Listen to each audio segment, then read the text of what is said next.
Welcome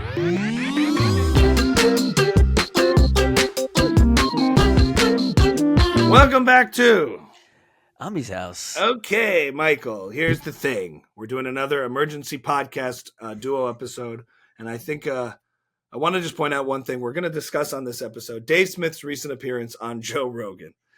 And what's troubling to me about a lot of this is Dave Smith has tons of opinions and ideas that we both have discussed, really disagree with. I really object to a lot of his positions and really a lot of his lack of sympathy in general for sort of the Israeli side of things in general. It always seems to go one way. We can kind of unpack his ideas.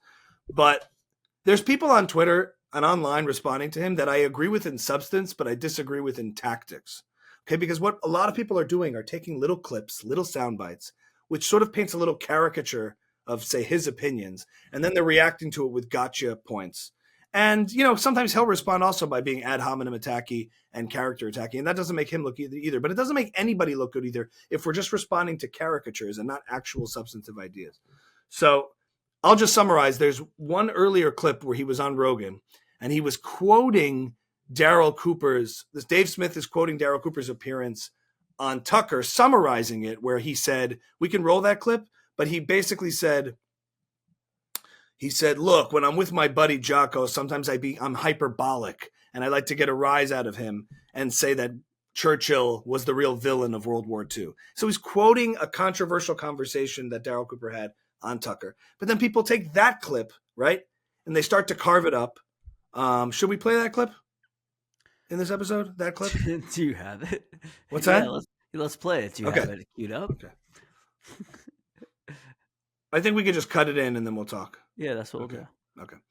So people have cut up this clip and they're trying to say, gotcha, look, Dave says this, right? But there's another clip that I want to roll right now, which I think would also be interesting, but people on the pro-Israel side are not cutting up. And I think that's interesting and shed some light on this. And would give a little bit of perspective. So let's roll that. Yourself in these people's shoes, which is what he does. Which is essentially his only demand. Yeah. It's through all of his work. Yeah. His only demand is listen, you have to, if you're going to listen to my work, you have to do your absolute best to put yourself in these person's shoes and then put yourself in the other side's. They're talking about Darryl Cooper here, right? Mm-hmm. Yeah. Fear and loathing in New Jerusalem starts out with Jews being persecuted. Imagine these people are your neighbors. Yep. And he brings you through this horrific scenario that absolutely did happen to some of the people there. And you don't, it's cool the way he did. I mean, I don't spoiler alert or whatever. It's just the beginning, but it's so good. But you almost don't know what he's talking about at first. You're like, is this a Palestinian getting fucked over? Is this because the story's about, going in, this is going to be about the creation of the state of Israel or whatever. But then you realize oh no, this is a Jew in Eastern Europe going through a pogrom. And I will say this, right? As somebody who is fairly well read on the subject, compared to the layman, not compared to Darryl Cooper, there's levels to this shit. It's I used to think Rich Franklin was the best striker in the world, and then Anderson Silva fought him, and you're like, oh, okay, he is not. Rich Franklin was great, but Anderson Silva was to that series, it made me much more sympathetic to the Israelis, if I'm being honest. And I know I've heard that from other people too, but it does, because Darryl insists on doing that. Look, it's real, it's easy. Now, I'm not saying this is an excuse for anything. The Nakba in 1947, 1948 is horrible. It was a giant ethnic cleansing campaign, Okay, but if you do put this into context, the year's 1947.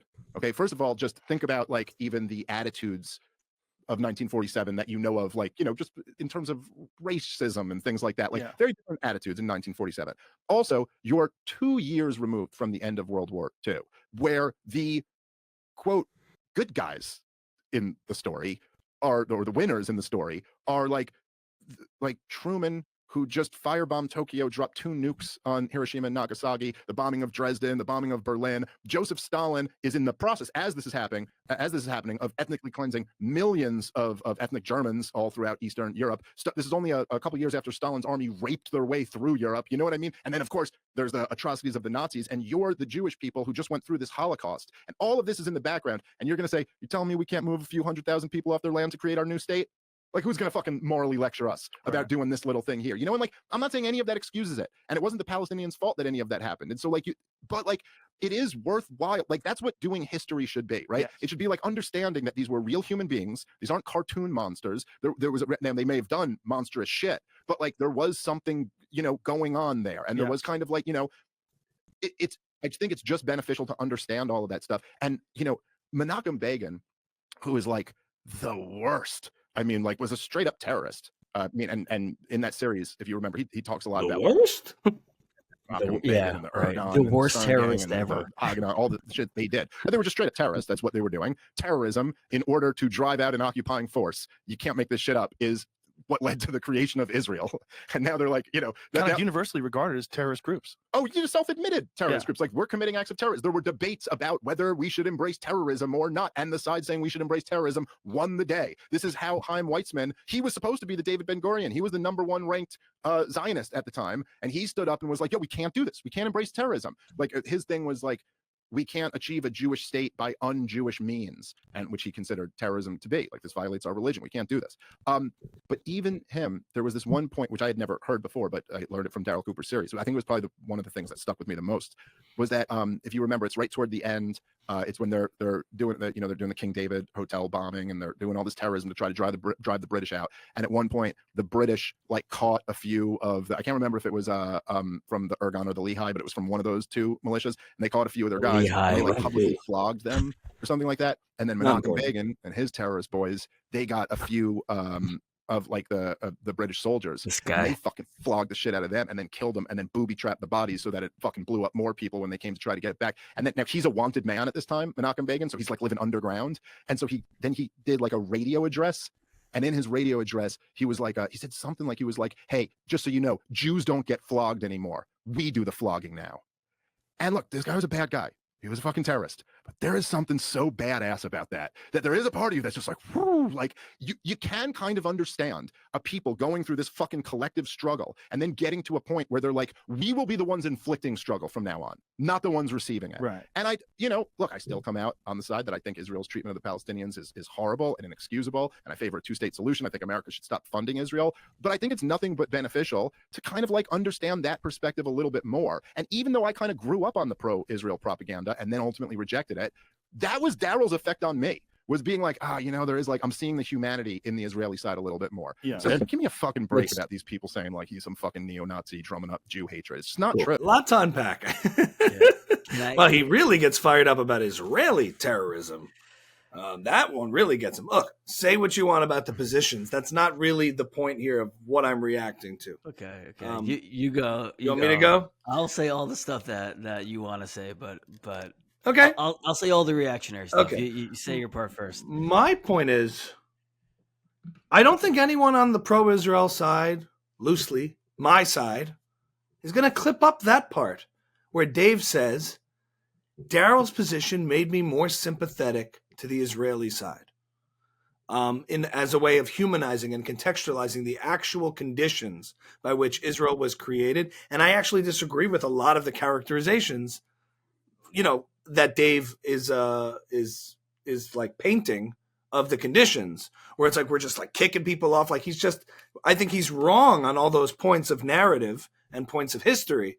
But the fact that his sympathy is nudged by a Darryl Cooper more towards the pro-Israel, like towards understanding the Israeli side, is interesting to say the least. And I don't think that part's going to get clipped up. But if it did, you could easily do that and come away with a very different inquiry as to what this episode was about. And so when you do that with other parts of the episode, to me, it's just so unproductive and not constructive. And then we're arguing over caricatures and not real portrayals of people in the totality of their ideas. There's plenty to disagree with. And I could unpack a lot of that, and you can too, and react to all the things he said that are really objectionable. And I think it ultimately just reveals that Dave is really an underdog guy. He just really likes the badass underdogs here.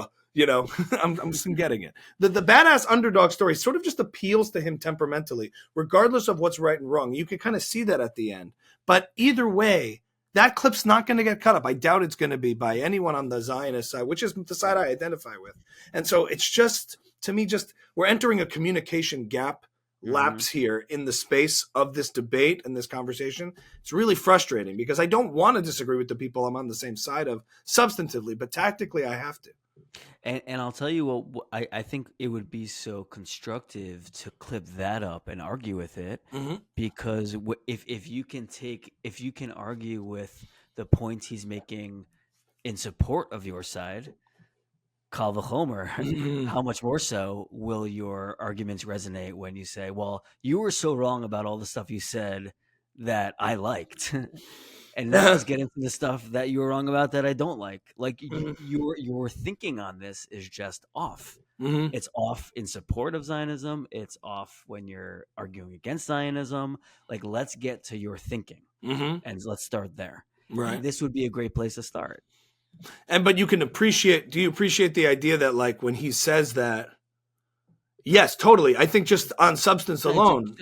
To your point, like if you're going to clip something up and call him an idiot, clip this up and call him an idiot, you know? Yeah. Like, yeah. And just like, then we can start to talk about the points, because there's all the stuff he's saying within that clip that's disputable, debatable, worth challenging. I just think a lot of the stuff gets conflated into questioning his motives, intentions, character attacks. Right. And listen, like, I think him saying that to me was very significant when he said this made me more sympathetic, because he has been historically throughout the last year and a half very unsympathetic. Even if he can say, listen, Hamas is obviously like a death cult. Okay. But still, as if October 7th wasn't provoked, or any kind of pro-Israel voice out there that he shuts down with, like, dude, did you have a stroke today? And maybe they somehow deserve it because they dish it out, so they take it and they engage in the mudslinging. And I'm like, dude, like, this person, just because Israel's like prosperous and secure and powerful, doesn't mean it doesn't deserve sympathy, and that the people are not going through suffering and trauma. And you just sort of disregard that because of the optics of what Gaza looks like, and a lot of the Hamas narrative and propaganda that's put out that you're kind of inadvertently perpetuating. It's just this like one-sided sympathy that, like, you know, and he had called it in one point, like, oh, maybe there's this barbarism bias. I'm like, like, you know, with regard to the Beatbox funeral, you know, he was like, look, obviously that's terrible. Like, and he showed some sympathy about that, but he's like, but is that really any different than collateral damage? And I would say yes, absolutely different. It's not a barbarism bias.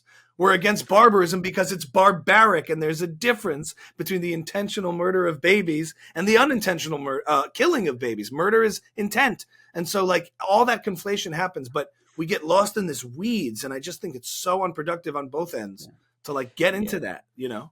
Yeah, I mean, he is the cool, good-looking, fun guy who's friends with all the cool kids, and making everyone laugh and think and feel good about themselves and feel moral. And you're coming at him with, like, you're an anti-Semite. And it's like, of course that's not working. Of course that's not appealing to anybody. Yeah. You know, like you're clipping up all these gotcha things, and it's like everyone's like, we don't care. Okay, he's anti-Semitic, fine. Maybe then I'm anti-Semitic. I like this guy. He's cool. I like his hair. He makes me laugh. He's like, I went on his cruise with, like, his the skank Legion of Skanks. Yeah, you're like he's like one of the coolest guys in the world, and you're like, and you're trying to bring him down. Like, stop. But also, like, look, I think you make yourself look fragile and like a wuss when his ideas trigger you into a frenzy that you have to, like, destroy his character and question his motives. And I'm like, look, like, we can do this. We can push back. I can, whatever. We can talk about it and say, he said some things that call them provocative. They're things. Now, look, they're words, they're ideas. They need to be debunked, challenged. But, like, they don't need to be, like, shunned, shamed, smeared, and like, run away from. That makes you look weaker. That makes the side doing that look weaker. But what I will say is the most troubling thing about a lot of his positions, I think, first of all, is, like, he's always, like, putting the chicken and the egg in the wrong order, where he'll say, like, the people who are reacting to a reality are the ones who created that reality, you know? Like, terrorism and radical Islam is a threat, and it's like, well, we created that threat. And rather than we reacted to it, he's always blaming the people who reacted to a situation as the ones who caused it. The ones who reacted. Well, he's not blaming everyone who reacted. He's just blaming the Zionists. No, Zionists or America, foreign policy. Okay. Like, we're the ones who are creating all the terrorism against us. Israel's the one creating all the hatred in the Muslim world against it. Right. Or more terror. Well, I think you would probably say you're creating more terrorism. Yeah. So there's an argument existed otherwise. So there's the most perverse ideas I heard him say on the podcast with Rogan was, listen, and all this anti-Semitism is on the rise. So I guess Israel just has to bend over and take it and stop doing what it's doing because we don't want the Jew haters to keep hating us. Yeah. It's like maybe it's the Jew haters that need to work on themselves and not Jews defending themselves or Israel defending itself that needs to tamper down a little bit. As if to say, like, I care about anti-Semitism rising, so Jews should just, stop supporting Israel. Like, it's like, that is so perverse. Like, right. And the other dangerous thing about this idea that he's saying is, like, I think for a lot of people, like a Douglas Murray types who I agree with, it's like they calling out that the barbarians are at the gates, right? Mm-hmm. And then you have a guy like Douglas Murray walking in front of the gate. And sorry, can I go back to what you said before about the people who were reacting to the thing? Sure.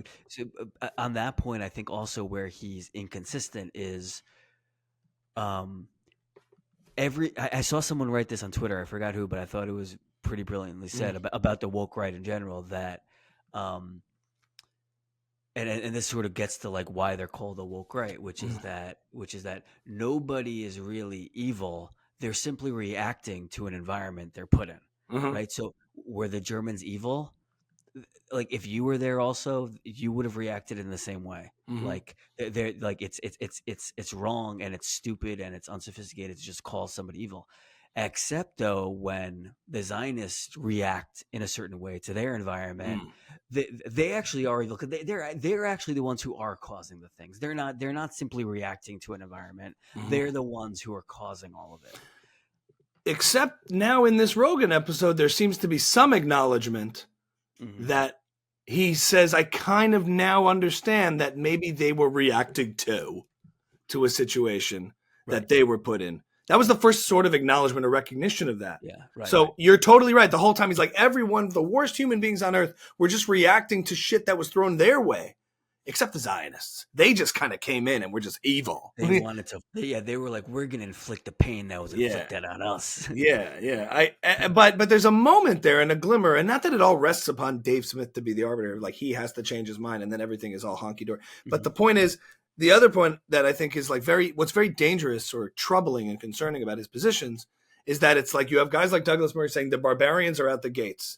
Ayan Hirsi Ali, that the fall of Europe is imminent if we don't do something about radicalism and all these radical jihad is there. And the barbarians seem to be at the gates. And Dave Smith is coming along in front of the gate as they're trying to bash down. He's saying, guys, stop. Don't worry. Stop trying to fight it. You're only going to make it worse. And then when they break down the gates and start slaughtering people, Dave says, I told you so, as if he's the one saying, you caused this, as opposed to us saying, you blinded everyone to it. Right. You were obtuse. You obscured and made apologies for the danger that was there and told us not to worry. But Dave's position, he's positions himself to be unfalsifiable because when the West, when we're proven right that as actually the West was at a threat, was threatened by Iran and the things that they want to do, the aims they want to accomplish in establishing a global caliphate, he's going to blame the West for that provocation rather than their aims and ambitions that were there to begin with. Right. That's what I mean by the conditions of by blaming the West for creating the conditions versus reacting to an already pre-existing condition. Yeah. Like that's the fundamental disagreement. And that's where the rubber is. And it's like he thinks our positions are incredibly dangerous. Do we really want another war? It's like, what kind of absurd idea is that? Like, it depends on nobody wants a war. It's like saying we've been misdiagnosing a disease for a long time and treating the wrong thing. But now we found the right thing. But do we really want to do another treatment? Mm-hmm. Yeah, you might have to because you may have found the right culprit for a problem. Just because Iraq was a mistake and all these things, doesn't make me a hawk or a warmonger to now have to fight the real battle. Right. Just because you ignored or didn't fight the war correctly doesn't mean that there's not a war to be fought.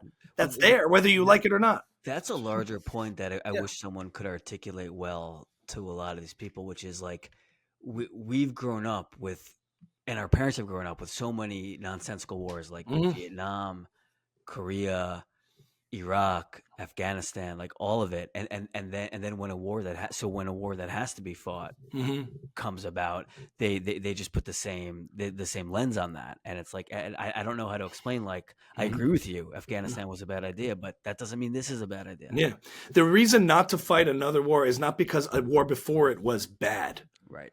Is whatever is in front of you necessary? Like, what's the standard? Is the standard self-defense, American self-defense, defense of the West, or whatever you call it?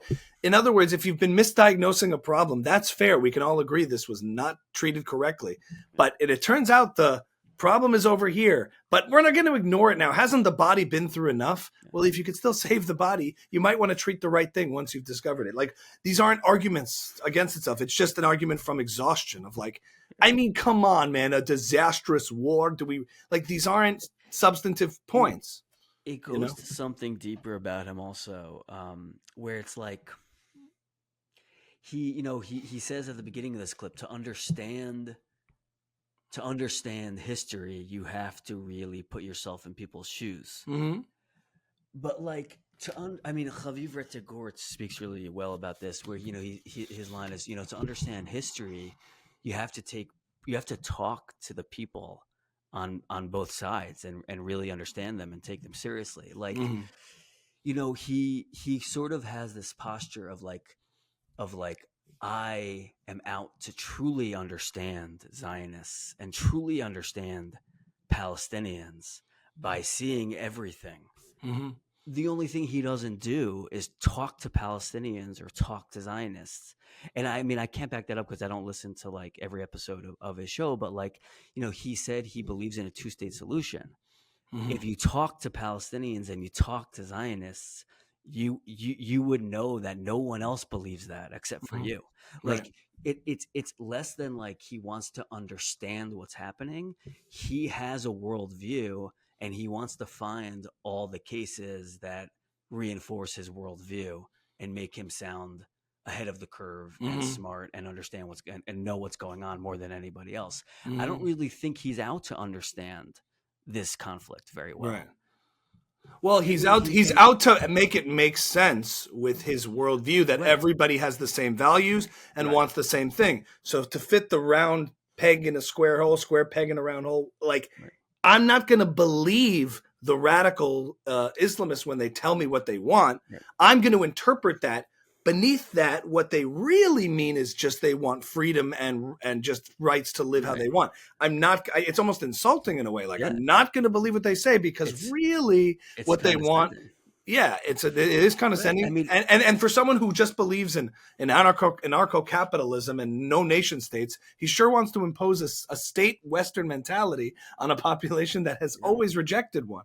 So it's there's a condescension there, and it's sort of a detachment from really being in the shoes of those involved. Right. I mean, and he said like, he's like so obviously Darryl Cooper is not some neo-Nazi drumming up Jewish hate. Mm-hmm.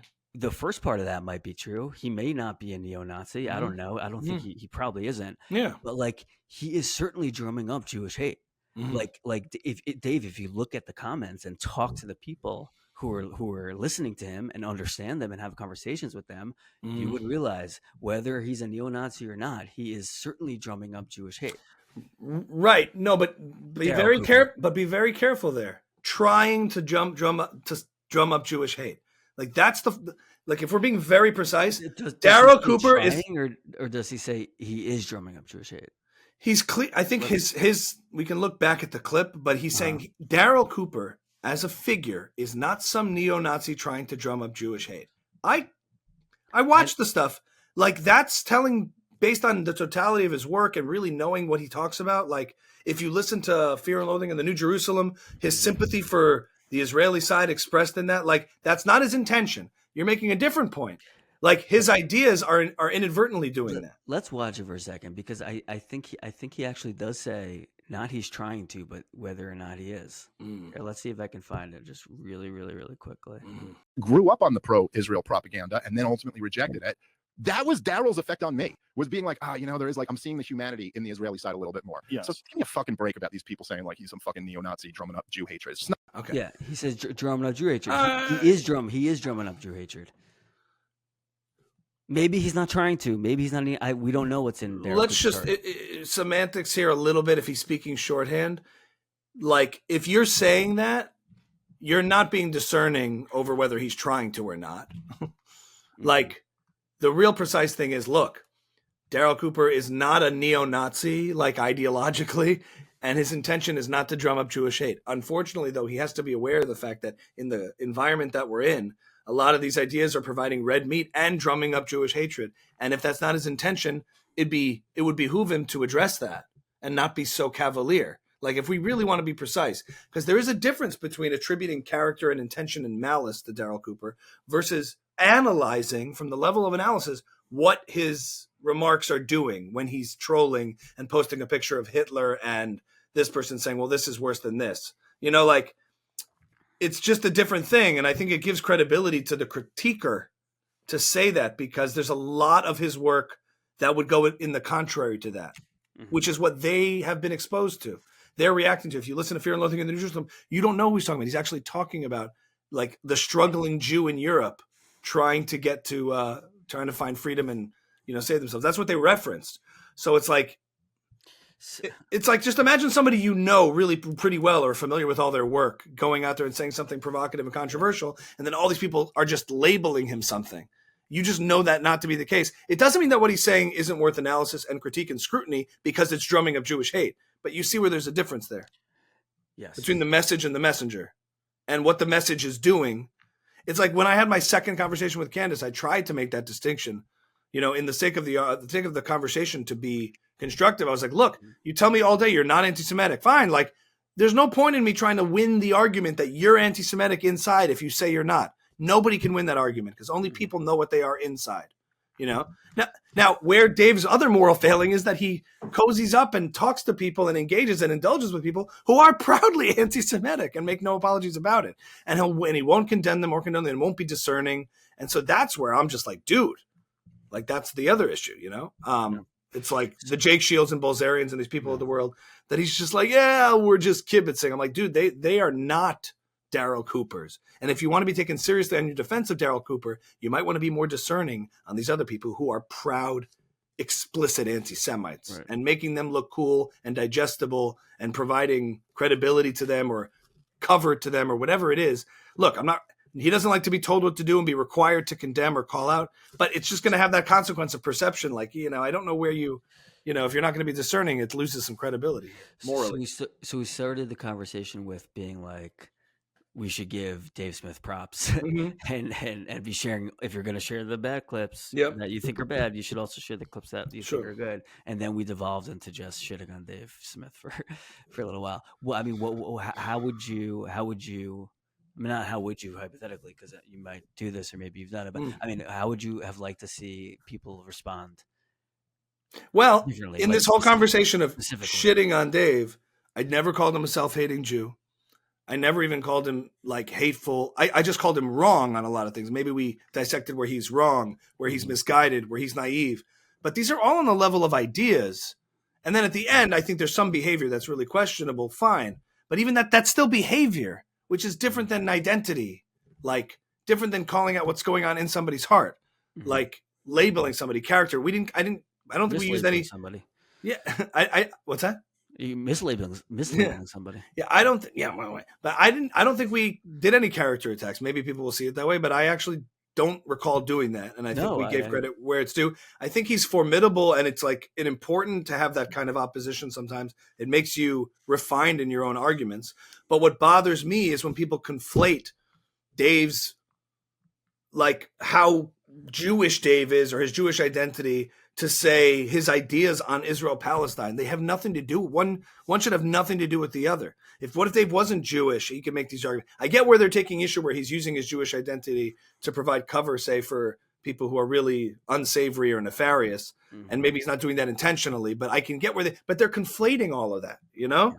And so like his identity has nothing to do with the arguments he's making about the narrative of and the history of Israel, the Zionist Arab conflict.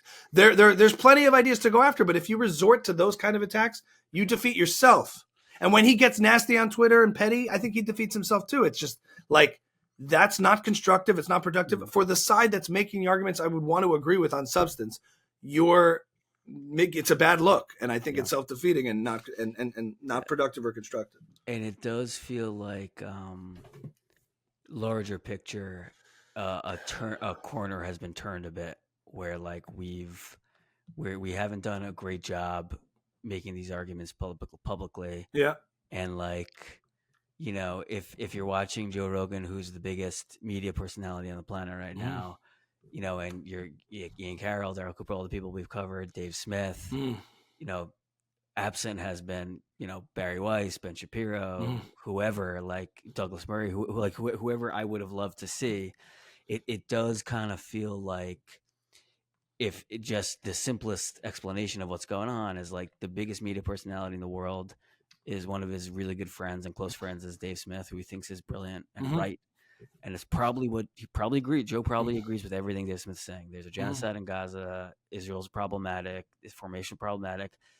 And like, you know, you're just like on Twitter and you're seeing these comments and you're seeing these episodes that are coming out, and it feels like, it feels like something larger is shifted. And it's and what to make of that is you can react in one of two ways. You can shame and smear and condemn, or you can say in the marketplace of ideas of processing what's going on in the world, like this is where the chips have fallen.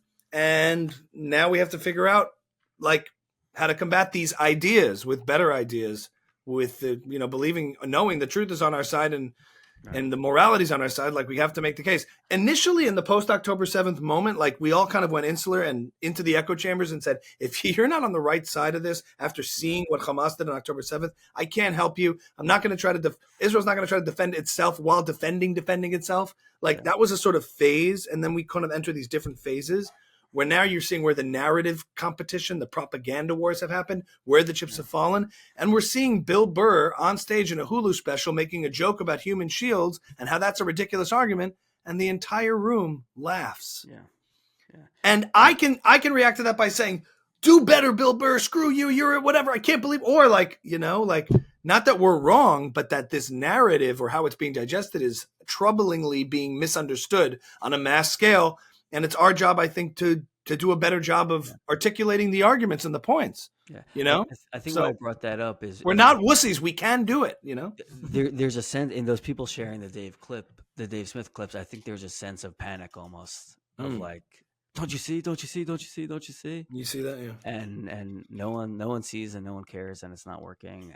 And I appreciate what you're saying because I like that someone's trying something else. Right.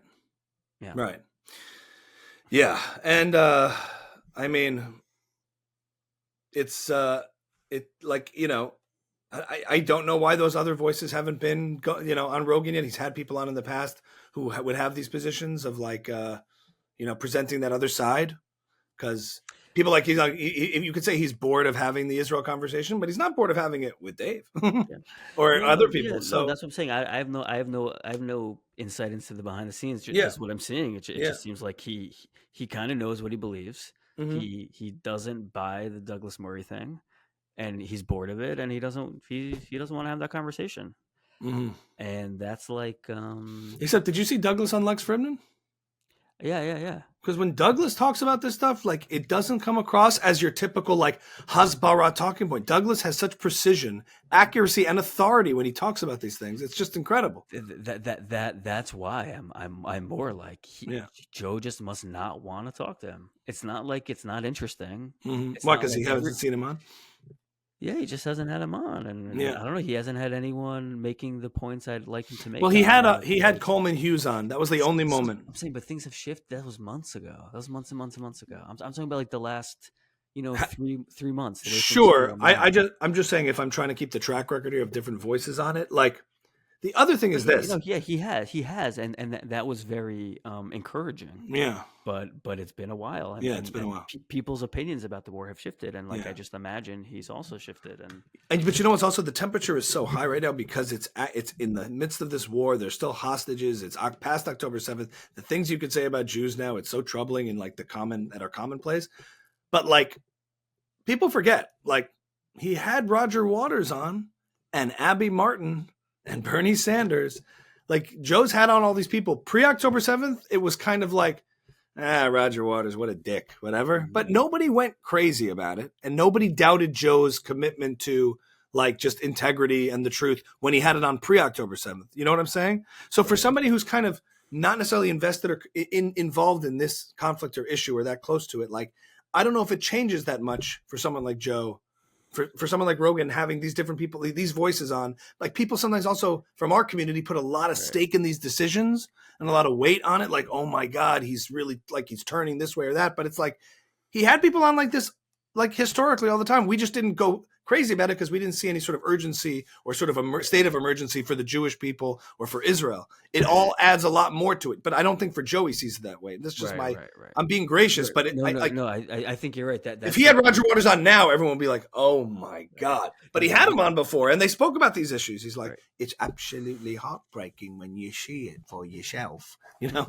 and you know what I mean? And so it's not unusual. It just for us hits differently because of the conditions. Well, and we have to be aware of that. We have the sense of the stakes that we also have not properly articulated to the rest of the world. What's at stake here? That he obviously why would he understand that? Yes, and we take for granted like being totally connected and informed and close to an issue and hearing about soldiers who are dead every single week, family members who've lost loved ones, and traveling to Israel and all of these things. And then you see someone like you presume everybody thinks that way or feels that way, or is that just connected to it on a regular basis? And I think that's a false presumption, you know. Here's worst case scenario. A UFC fighter from Gaza like gets huge. He becomes like the best fighter in the world, right? And Joe just keeps having him on. Like, oh my God, I never thought about it like that. You're right. Yeah, and that kick you did to Silva was awesome, but there also is probably a genocide. But to wrap up, I mean, Sam Harris put out a clip today that I just can't get behind.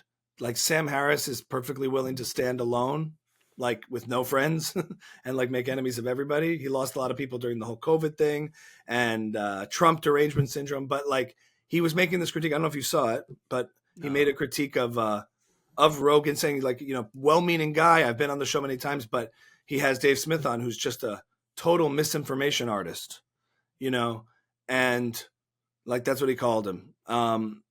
And like then he went on to say like this is just terribly responsible, and if our society completely shatters and you know and just fragments into pieces as we rip each other apart, like Joe will largely be responsible for that. Like this is what he was leveling at Joe.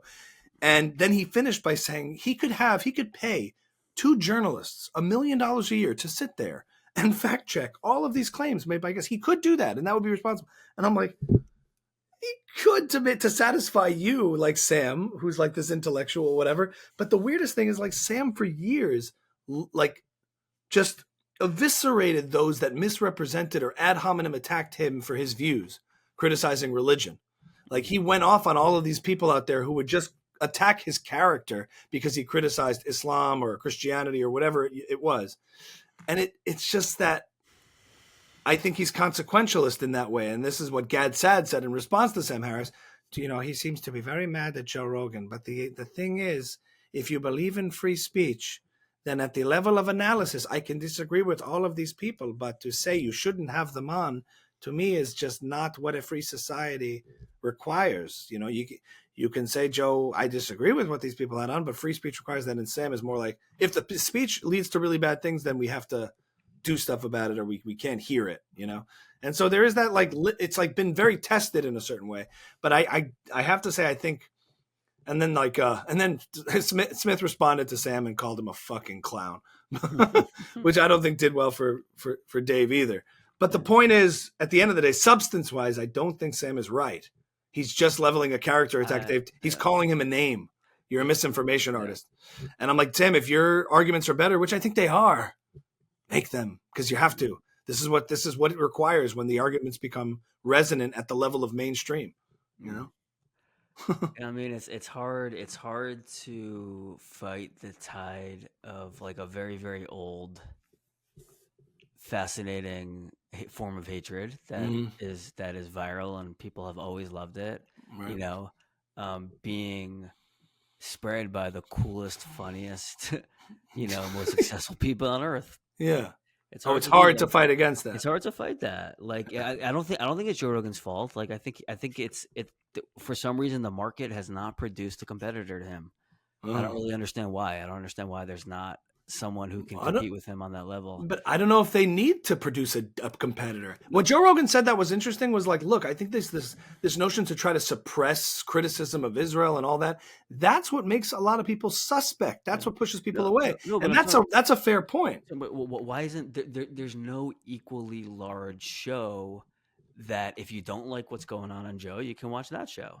There's no equally large thing to be like, yeah, I'm as big as Joe and I would never have Dave Smith on. Instead, I'm going to have Douglas Murray. I'm saying like it's not Joe's fault that nobody is competing with him. Like, to share the impact. Yeah, to share the impact and have a market correction of like, okay, Dave Smith is wrong. And so the best ideas will surface, but they're not surfacing because there's no one as big as him. But it's not his fault. Right. And he's not a journalist. He's like he says, I think he's a little more strategic than you do. I think he's a little bit. I think he actually does know what he's doing, but I don't think. I think what you're saying, just like our energy cannot be focused on shitting on Joe Rogan. It has to be focused elsewhere. Like, if you want any kind of success. Well, yeah, and just also like this whole notion of like, look, I think we have to do a good job being discerning and saying the reason we're advocating to deport this person or that person is because of their actions and their support of terrorism, not writing an op-ed at a piece or supporting Palestine or having a different point of view. But too many people are taking the bait and like falling prey to just being like, kick them out. I don't like what they believe. That's not what we want to be. And so we have to be discerning and conscious of that, because then people watching say, wow, like what? You can't criticize Israel, or like people go crazy. Now it's funny because they say you can't criticize Israel. It's like you totally can. Under free speech, you can criticize Israel, but then you get upset when people come after you for criticizing Israel using their free speech. It goes both ways. So of course you criticize Israel. People are doing it constantly. What are we talking about? And then at the same time, like, you don't want to give into the caricatures of what people paint as Zionists trying to like suppress speech. So don't give into those caricatures. It's too easy. It's foolish to fall in for those caricatures. Like, debate the ideas. But then when you do, and so I think when you do debate them, like, everybody looks better. You look better. You come across as stronger with more integrity. So it doesn't mean everybody's worth indulging, but you could insult people all day long. And if they deserve to be insulted, ridiculed, or mocked, I have no problem doing that. I've been doing that actually quite a bit on my social media. But I save it for those who really deserve it, and the ones who don't deserve it deserve to be responded to. Overall, I think this is a point to end on. I don't like that Rogan and people claim that Jews and Zionists are overreacting. And there is such a thing as overreacting. We've talked about it many times before, right? ADL and all these people overreacting to every which way, throwing anti-Semitism at everything. So there is overreaction. There's also underreaction or non-reaction. That's also bad. That's also dangerous. What I'm doing is reacting. That's appropriate. And you can't conflate reacting to overreacting. I mean, it's subjective at a certain point, but I feel like reacting and then counter-reacting to different things, that's what we do. That's what it is. Well, so it goes both ways. And then to end on this, it's if you see someone reacting and judge it as that's an overreaction, instead of saying, I want to understand it. Why are they reacting so strongly? Let me talk to them. Let me hear them. That's what understanding history is. Yeah. That's what really understanding a situation is. Not going like, whoa, you're yelling. You're overreacting, bro. I must be saying something crazy. Like, I must be saying something real or true. Like, yeah. Okay. Let's wrap it up. On that note, keep reacting, everybody. And happy Passover. Happy Passover. Yes. Happy Passover. Look, listen to you. You Reformed Jew. I say Passover. You always do, because you're conservadox. Passover, yeah. Because you're raised with conservadox in your blood. Pesach. You say Pesach? Pesach. Well, it's an appropriate time to talk about the Jewish oppression of the Egyptians. Yeah. I think God was disproportionate for sure. Well, the whole Red Sea thing was a huge overreaction. Oh my God. And like we don't even know if it really split. I mean, like 10 plagues. I think it was Mossad that split the sea, not God. Like yeah, I think it was Mossad. They've been around forever. All right, yes. Chag Kasher v'Sameach. Let's keep it going.